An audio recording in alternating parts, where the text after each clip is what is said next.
we're at a point where we want to release a test group of bison and monitor what they do on the landscape.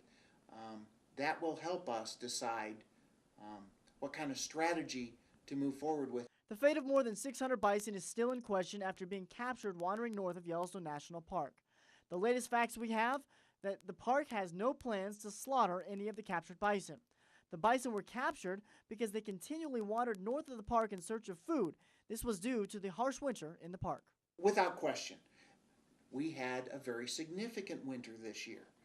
That did prompt a significant amount of bison movement. Initially, these bison were tested for exposure to the disease brucellosis. The plan was those that tested positive were to be shipped to slaughter. However, an executive order by Governor Schweitzer back in February stopped this plan. Shortly thereafter, newly appointed superintendent of the park, Dan Wank, sat down with the governor to discuss options on how to manage bison in the Gardner Basin. This cattle guard behind me here serves as a result of that meeting between Governor Schweitzer and Superintendent Wank. They both agreed upon what is called a buffalo buffer, where the bison are now allowed to roam a little further north of Yellowstone National Park during the winter months in search of food.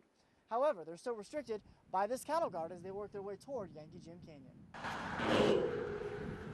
There's now a larger area outside the northern boundary where there is certainly increased tolerance for bison. I mean, I like to see one or two around. It's pretty neat. You come and, I say, well, there's a buffalo out on my lawn. That's pretty neat, unique. But what about all this damage? We certainly are working with our partners to respond to public concerns that they're hearing. But in the long term, it's just another tool for the partners to use as we work to manage bison in this area.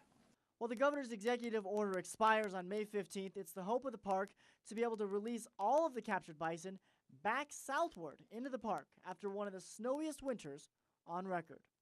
From the town of Gardner, I'm Adam Bell for Montana's News Station.